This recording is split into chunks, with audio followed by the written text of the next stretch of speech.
everybody? Good morning and welcome to the channel. Welcome back to my adventures in pugging Mythic Plus. Today we have for you a 14 Motherlode that goes just about as well as you can hope for in a pugged Motherlode. We timed this key with plenty of time to spare, even with a couple mess ups in the minefield at the end. So we're going to do a pretty standard first pull. Here, I like to get these two refreshment vendors over on the side here, and then drag them into this third refreshment vendor, and then into all of the rowdy revelers here. A lot of people like to just skip this robot too. I've seen a couple people on higher keys pull that with this, with lust and everything like that, but I think that just makes this pull much less safe. The three refreshment vendors is already enough to kick, especially with this group, so I opt to not do that. We'll make sure to just kick these three refreshment vendors. I've also in the past pulled an extra refreshment vendor with this and made it 4 refreshment vendors. I've said refreshment vendors way too many times, but yeah, you want to make sure that you get those kicks by any means necessary. Make sure to get the toxic blades. It's just a lot of stops for a lot of groups, and you can just make this pull a little bit safer by just keeping it to the 3 refreshment vendors and the assassin. Everything goes down pretty easily. Lust fades off. Great timing so far. We'll do this nice little box skip. I missed the first jump. And since I know someone is going to ask in the comments, I am a Pandaren in bear form. I am in bear form, I promise. It's just the atomic recalibrator. It's that 58-minute buff you see in the top right-hand corner. I just sometimes like to make my character model a little bit smaller when I'm tanking for some reason. I don't know. Sometimes being a big chunky bear is not the vibe. So the Warlock is lagging a little bit behind here, but I'm like, okay, we'll just get the pull started without him. It's all good. So we'll just get this 3-pack in with the Peacekeeper here.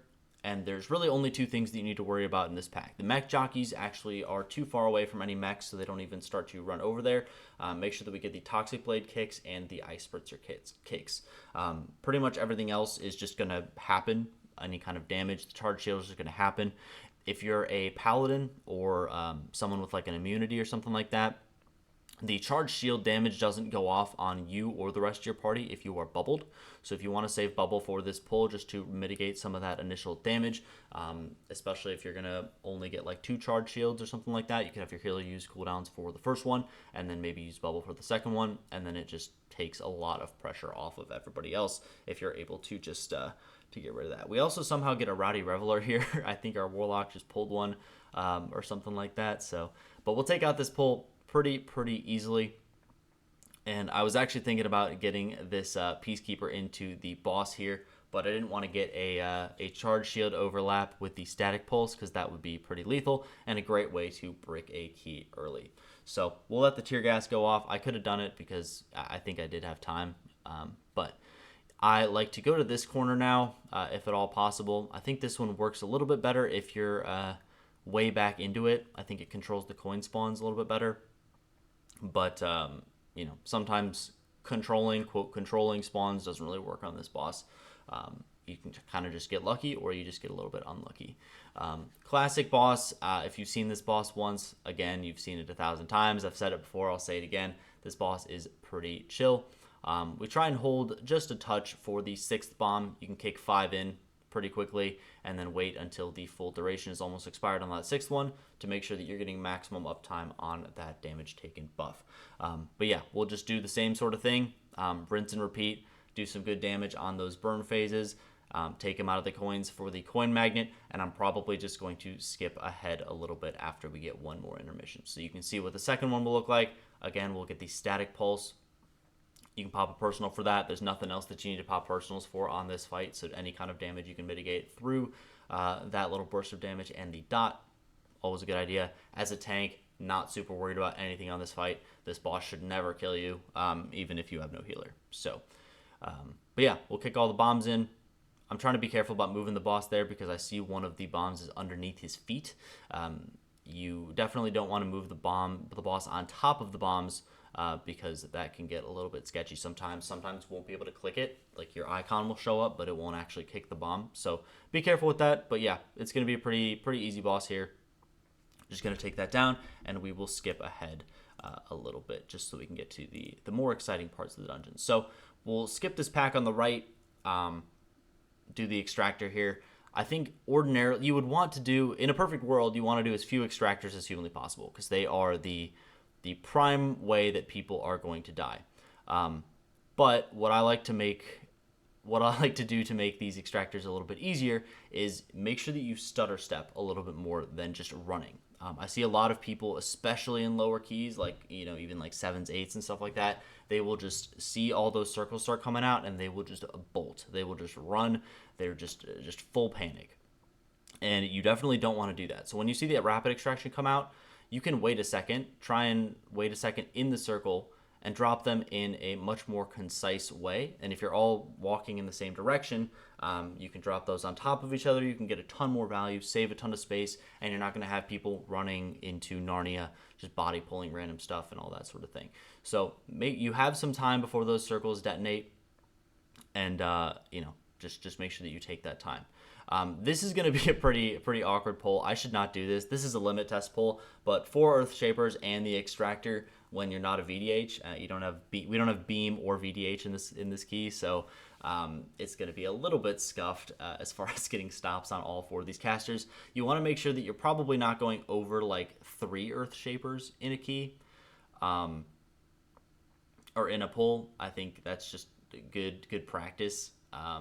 The Earth Shapers are the thing that's just going to brick people. If they all cast Rocklands at the same person, it's going to be bad news. So, but we take out this pull pretty easily, and we get a nice rapid extraction there. We were all kind of stacked up, so we can pop the circles and just rotate like clockwise around this thing. So we'll again drop all the circles here. We're just stutter stepping, and as you can see, way less of the room is covered with those rapid extraction things. So try that out if you haven't. It makes a lot less chaos for everybody involved. So we'll get this driller on us, and we'll chain pull a bit. I should have let the rogue stealth here just because there was a couple seconds left on that mob, but it's okay. And then since we did that other pack, I usually like to, if I do 3 Stone Furies, I like to do them by themselves. If I only do 2 Stone Furies, I like to do them with the mini boss. But since we have a couple Furious Quakes to kick, just do these regularly. The thing with the Furious Quakes is if you kick them, they will not cast it again. If you use a stop, they will cast it again. So make sure that you are just kicking those Furies. Just unless you don't have a kick, then you can use stops to just stall until your kicks are up. But as you can see, we use stops, they just cast it again. So we'll use that knock up, and he'll again cast Tectonic Barrier. So keep in mind that things will recast if you don't hard kick them, if you don't use like an actual interrupt. So that is a good thing to note on that pull. Save your kicks for the Furious Quakes, and the Tectonic Barriers really don't shield them for that much. So if you don't need to kick anything, don't kick those. It's like, I don't know, maybe like 3% of their health or something like that. If you have any damage in the world, you will be more than fine on time. You will not run out of time because of that shield going off. So yeah, making sure that these Earth Shapers die in this pull is good. There's nothing else to kick, so just use all of your kicks and stops on those Earth Shapers. Make sure people don't get bricked. As a tank, this guy will hit you like an absolute freight train. So just rotate defensives. I like to run away or reset my stacks when I get to about 9, especially as Guardian Druid. I feel pretty durable, so I'm not super worried about it. And then when he casts Overtime, I like to just click my little Soothe there so he's not doing anything crazy. And then I'm just kiting him a little bit, so I try not to get too many stacks right before the boss, and hopefully I can let these fall off. But he lives a bit longer than I would like, and he just gets another 5 and 6 stack right before the boss. But we have about 60 seconds on Lust, so we are ahead of time. Usually you would want to get here as Lust is coming up, so you can Lust on pull, but I just tell the Shaman here to Lust when it's up. This boss is just super annoying, so super annoying and takes a pretty good amount of time. So, and there's nothing else that you really need to Lust until the last area. So if you're not lusting this, if you're saving it for like a trash pack in this next area before Rixa, don't. It's not worth it. Just even if you have like we still have 30 seconds left on the CD, just do that. I'm kind of limit testing here, seeing how many bleed stacks I can get, and I take 6 stacks and I'm still chilling. So not too bad. Our Warlock also keeps this second Earth Rager banished the entire fight, so it's really nice not having to kite away from one of those. He's able to get a ton more damage off here, and we're gonna just be chilling. So We'll try and keep this second Earth Rager stacked on top of the boss. I'm not going to move too much until we're moving out of these puddles. I'm just going to take the bleeds. I know we kill these things relatively quickly, so I'm not going to get too many stacks before this thing does eventually expire. We pop Lust, and we'll take that out, and then we'll get some nice funnel damage on the boss. Don't have to worry about that second Earth Rager. He just banishes it again, and we get a good 10 seconds, 10-15 seconds of just boss damage here, which is very, very nice. Warlock doesn't have to move. He can just plant and cast. Yeah, it's a great situation to be in. It's a great time to be alive here. So we'll get the Azurite Infusion. He'll stop running off towards someone else, and he'll just fixate me. And we still have 6 seconds of Lust, so I know this one's going to die pretty quickly. I have 2 stacks already, but I also don't have like Incarn or anything like that, so I'm going to be a little bit more careful. Try not to get quite as many stacks here. I think I take about 3. Yeah, we'll get 3. And easily healable, easily mitigatable, if that's even a word. We'll get the Resonant Quake. And Resonant Quake will do damage depending on how many of those ads are up, in case you didn't know. So if you have 1 ad, won't do too much damage. If you have 2 ads, that's when it gets a little bit dangerous, especially on higher keys. But I don't think I've ever seen people get really one-shot by that. I think that one time I maybe saw that happen was like on a 15 or something like that. And we break the key anyway. Didn't time it. It is what it is. So, but yeah, we'll take out Azurok pretty quickly here. At this point, we're just funneling a damage into boss. We shouldn't even really be killing the Earth Rager here because the boss is at 50 mil. But yeah, I'll take 5 stacks, and then I'll get a little bit worried. I don't really want to take 6 again. So I do take 6 here. Don't have any charges of Frenzied Regen. I don't have Pot. I don't have Renew. I don't have any charges of Frenzied Regen like I mentioned before. So that is when you will get a little bit scary. But in Incarn, you can eat those stacks all day. I noticed the healer has low mana, so I just typed drink. I'll let us get out of the minecart, let him get the drink off, give him a couple seconds, and then we'll get into this first pull. So right here, I like to get these 2 mobs on the side, this weapon tester here. So the weapon testers are really the most deadly thing in this little area. These alchemists, they really don't do anything besides using the transmute. So just make sure that you kick those as much as possible. Use stops, hard kicks if at all possible. Ideally, you would kick like the first round with like your regular kicks and then start stopping the rest until your kicks are back up. That's probably what I would do in a coordinated group. But here, we just use pretty much everything available to us. Pull goes down, very, very easy. Weapon tester and alchemist up. And so I just like to go into this next pull. Not really worried about it. It's a bunch of test subjects and then a couple alchemists. We'll get 1 more weapon tester. Unfortunately, I think the alchemist lived a bit too long in the back over there, so I think he's still alive. So I could have timed that better, but it's all good. No big deal. We'll get this nice pull. We'll drag everything out of those tornadoes that the what is it called? The mastermind puts on the ground. So making sure to get those away from that. Kicking the alchemist, and everything else is pretty much avoidable this pull. You can mitigate a ton of damage here, so the healer should only have to heal the Mind Lash that just goes on a random target, hits them like a truck, but yeah, the Mind Lash should really be some of the only damage that's going out here, aside from the weapon tester just throwing blades at random people. Yeah, but these pulls should go pretty easily. This is why you wouldn't want to lust. You wouldn't want to save lust for this section of the dungeon, because this section should just go pretty easily. So we'll get 4 alchemists here. This is a lot of alchemists for a pull without a beam or a VDH or anything like that. But the limiting factor in a lot of these pulls, as you can see, the rogue gets chunked there. You don't want to pull too many weapons testers. If they all fixate on some person, they can just delete them. Or even delete multiple people if you get some cleave. I think they can hit multiple targets. So definitely make sure that you are looking out for weapon testers. You don't want to do any sort of like illegal pull with weapon testers where there's like 3 or 4 of them in the pull and they just start like working people. So, but yeah, we just absolutely blast that pull. So it is what it is. And right here, this pull is probably going to be one of the easier ones. For healing, it's kind of annoying just because the Mind Lashes can go on the same target and you can kind of get screwed over, but you shouldn't need any personals or anything like that for anything else besides that Mind Lash. So if the Mind Lash goes on you, pop a personal and you're chilling. We'll drop the tornadoes on the back of the room and on the side, and then we'll drag everything over to the right-hand side here, get everything away from those tornadoes so people need to move significantly less. and then we'll drop the Brainstorm. We'll wait for the second cast to start going, and then we will move over to the other side where the tornadoes have just cleared out.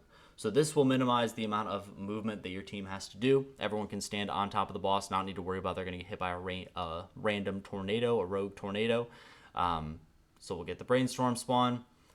We'll spawn them towards one side and the back of the room, or the front of the room, whatever you want to call it. And then we'll move to the section where the tornadoes have just cleared out. So this movement, just the little amount of movement, can make a huge difference, especially if you are in a full caster comp. Just having people need to move significantly less is great. Healer doesn't need to worry about people randomly getting chunked by Mind Lash and the Brainstorm. They just need to worry about the Mind Lash. So we'll drop the 2 sets of Brainstorms here. Unfortunately, we lose our Shaman, but the pool is almost dead, so we are in a good spot. So we'll click our res here, narrowly avoid that tornado, and we'll go into the next boss. This boss is someone that I've actually learned a little bit more about as well, as I've been doing more of this dungeon, both on high keys and lower keys. This was like one of my first attempted 14s, but this boss, the thing about tanking is the periods where you need to use your defensives isn't televised at all. So when Azurite Catalyst goes out, I don't know how our DK is actually able to dodge that, so we don't actually get it. But when she's using Propellant Blast and these sorts of things, that's when you don't need to have a defensive running. So when she's casting Propellant Blast, when she's channeling Propellant Blast, this is your downtime as a tank. You don't need to worry about it. When she turns back and shoots you, that's when you're going to need to maybe want something going. Make sure that you have stacks of armor or something like that going, because she is a projectile-based mob.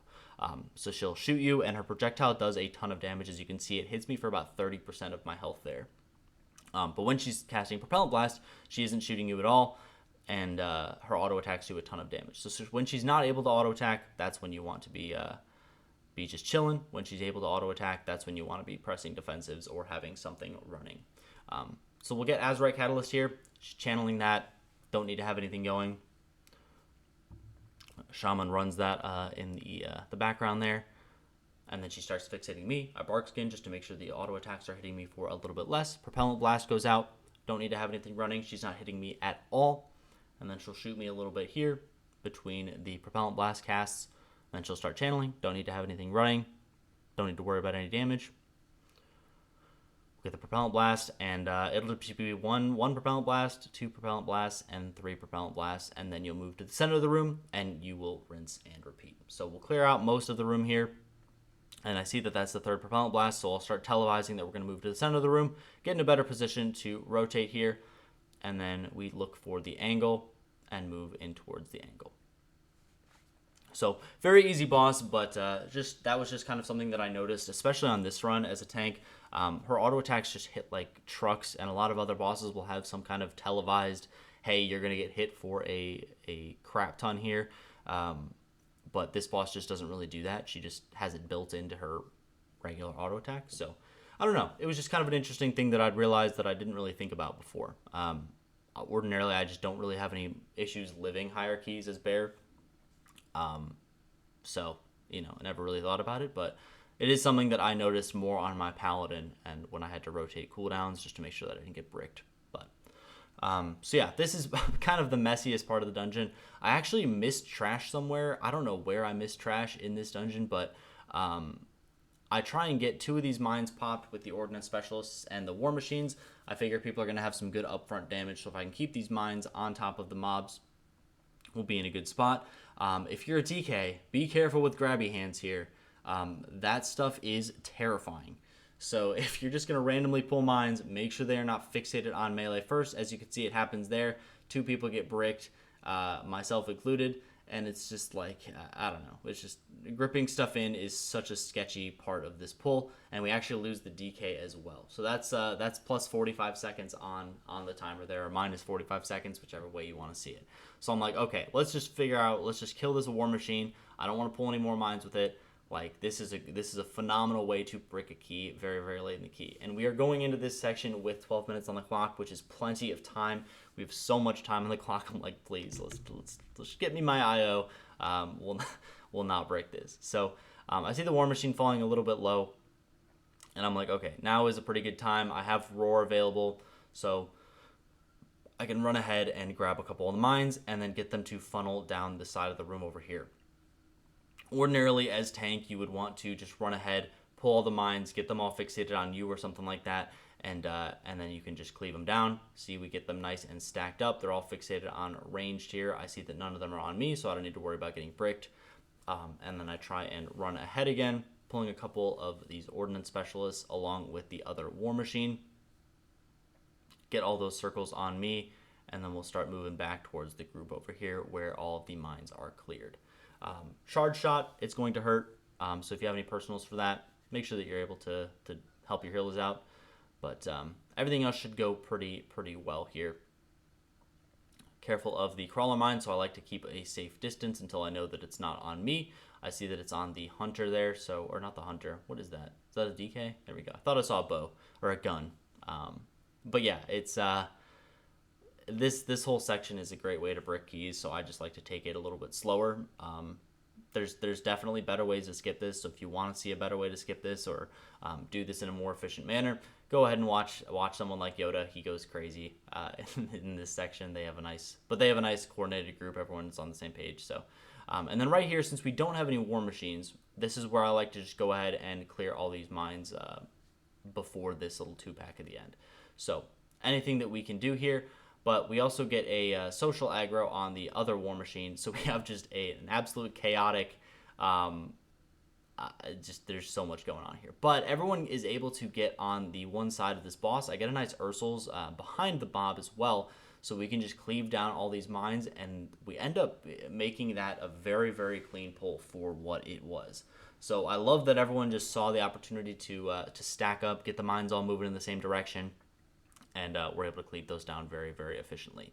So made the best of a horrible situation, but we actually needed the war machine anyway, so someone technically did me a favor. Don't worry about it. It's all good. But yeah, we'll just kill this war machine, and then we'll pop Lust for the other 2 war machines. Just because these charge shots on things higher than 12s, I think, as you can see, it chunks a ton. It's honestly, it's the first couple are just, it's helpful for your healer, just to make sure that they can keep you up. And then the mob should die before the 3rd set or so. So nothing too crazy. But we'll take out this crawler mine, soak up that last charge shot here. This mine is taking forever, so I'm just trying to get on it. And then I think I call for Lust here. There we go. And we'll get these 2 war machines with this other mine. And I don't know. Yeah, we just kill that one really quick. So we'll get Lust here. First charge shot is going to come out. I'll pop Nature's Vigil to try and help heal. Doesn't do a whole lot of healing, but hey, a little bit helps. And then the second charge shot will come in right afterwards. And then it'll spawn the 2 crawler mines. Make sure that you take care of those. And then we should try and kill the first war machine here before the second charge shot comes out, which I think we're actually able to do, which is great.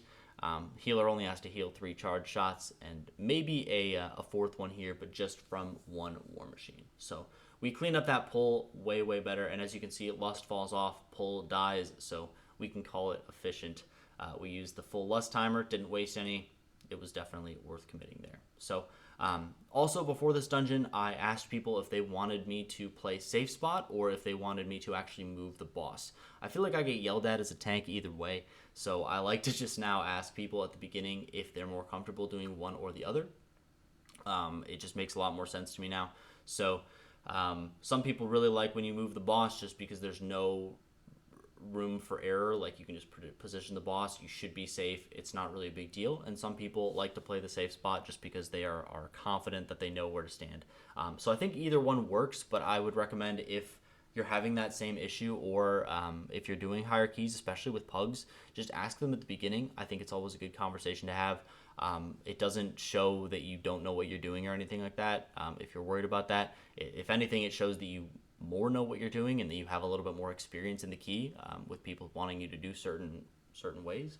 So but yeah, if you just stand at that little corner there, maybe just a little bit to the right, kind of between the warlock teleport and the soul well there, if you just stand like right on this corner, none of these missiles, no matter where these little floating Memorons heads are on the outside, no matter where they are, they will not hit this corner. So we actually get a pretty bad soak there.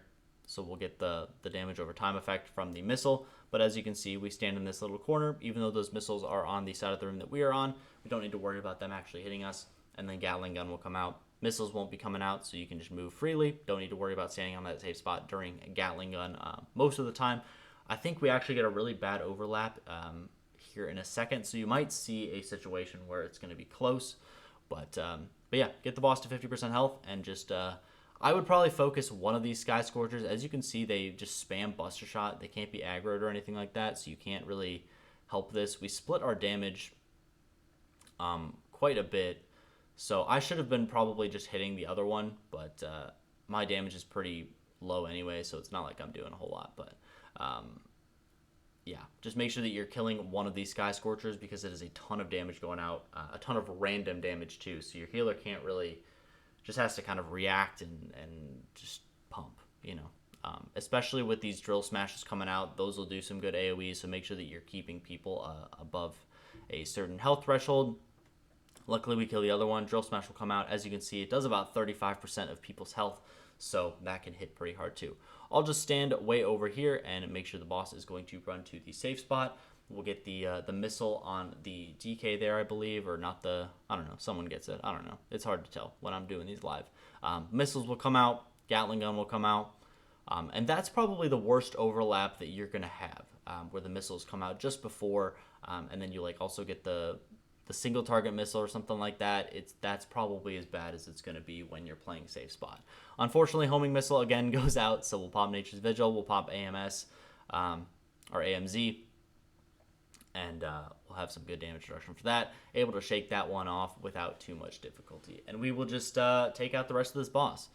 The missiles go off, and there we go. That's the worst overlap that you could have, where Gatling gun comes out, and you have a missile barrage come out too, which I hadn't seen in a while, so that doesn't happen very often. But I need to do a little bit more research as far as what triggers that. But Gatling gun, just going to avoid this, and we're going to take this boss out. So again, thank you all for the 500 subscribers benchmark there. That was very, very cool to see. Great news. And like the video if you liked it. Continue to sub, leave a comment what you guys want to see next, and I will catch you guys in the next one. Bye-bye.